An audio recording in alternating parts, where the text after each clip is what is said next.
At ito na po ang pang-apat natin na live stream. At pag-usapan natin, nako, ang init-init na balita mga ka-clear, na di umano, ay meron na. Di umano, may warrant of arrest na, mga clear. So far, ngayon, wala pa tayong mako-confirm. Diba?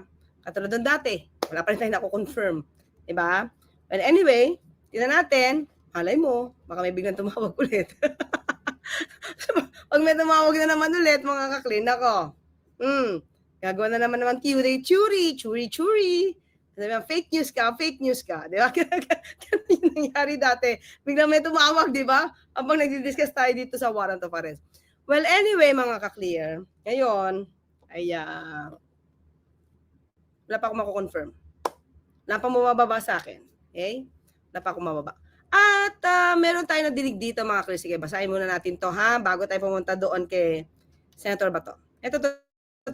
Okay?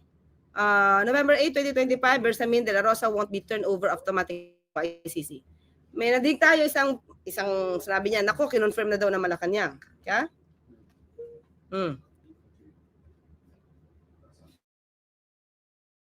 Out na daw ang warrant of arrest per Ombudsman Remulla on Channel 5 channel. Hindi pa. Baka may nabalitaan lang sila, pero maski na naman si Secretary John Vic, wala pang red notice, wala pa. Wala pang communication with the Interpol, wala pa. Well, when we talk about warrant of arrest, mga ka-clear, since time immemorial, sinasabi na to ni Senator Trillanes. Di ba? Oh. At ano ba sabi ni Senator Bato dito? He's ready. I'm getting ready. May ganun, di ba?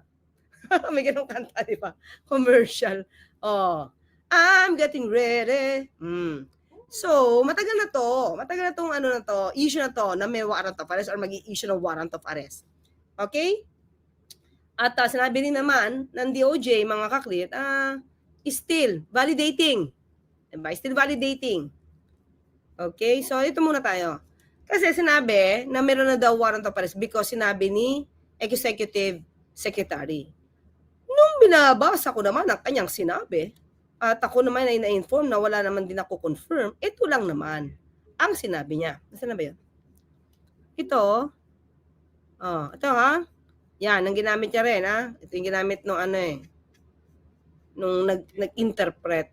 Ito, mga clear, sabi niya, saan na ba yun?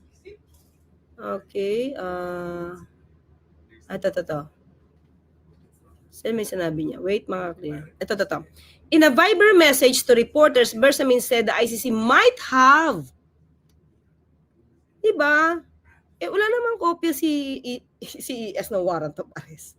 Hindi naman sa kanya pupunta yun. Sa Interpol naman napunta nun. Diba?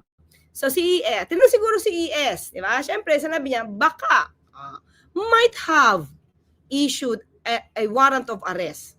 An arrest warrant against De La Rosa. But it has yet to be transmitted through the Interpol. Ano ba sabi ng DOJ? Hanapin natin si Sec John Vic. Okay, hanapin natin si Sec John Vic. Sec John Vic on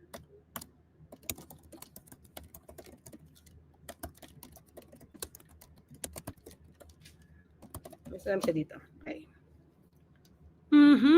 Okay, dito tayo. Dito tayo sa image na lang para mas mabilis. Okay. Ito.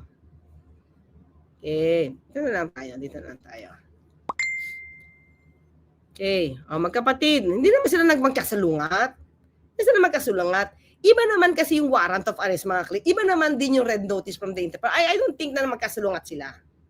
Diba? Baka nabalitaan ni ICC tuloy, ni Ombudsman Boying na magkakaroon ng warrant of arrest. Yun naman yung sinasabi na matagal ni Senator Trillanes. Diba? May sinabihan pa nga siya yata, December or November. Sinabi siyang gano'n, diba? Pero, so hindi, I don't think na magkasalungat sila. Siguro may nagsabi sa kanya na may warrant of arrest, pero definitely si Ombudsman naman ay wala namang kopya ng warrant of arrest. Hindi siya magkakaroon ng kopya noon. Diba? Tapos, sinabi naman ni Secretary John Vic The Center for Transnational Crimes has not yet received a red notice. So wala pa. Kung may warrant of arrest, yun na, iba to mga clear, kaya hindi pwedeng magkaroon ng pagsasanungata. Ay, bakit ito? Di ko ba na-share? Sorry naman. Yun. Yan. Kita na? Okay na? Sabi dito magkasalungat daw. Hindi, I don't think magkasalungat, okay? ICC has issued a warrant against Senator Bato de la Rosa, warrant of arrest, okay?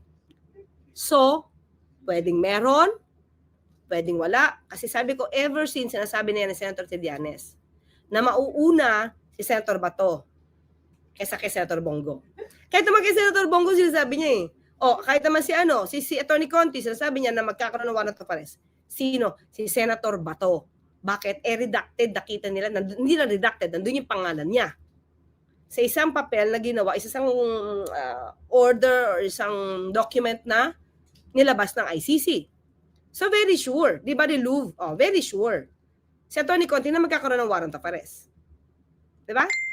Now, si Sec John Vic, hindi naman niya sinasabing walang warrant of arrest. Diba? Pero hindi pa niya nakikita So, hindi niya mako-confirm kung meron. So, the Center for Transnational Crimes has not yet received a red notice from the ICC. There's no actionable document yet. So, hindi mako-confirm. Kaya hindi pa mako-confirm kung nandiyan na. Dahil hindi pa niya nakita. Okay? At I believe, si Ombudsman Boy, hindi pa rin naman niya nakikita yung warrant of arrest. Kung meron. Kung meron na. Okay? So, okay? Ito. Yun. So, in other words, binasa ko kanina mga clear, sinabi ni ES Bersamin. So, wala rin naman siyang confirmation. Sinabi lang niya, ICC might have issued a warrant of arrest against De La Rosa.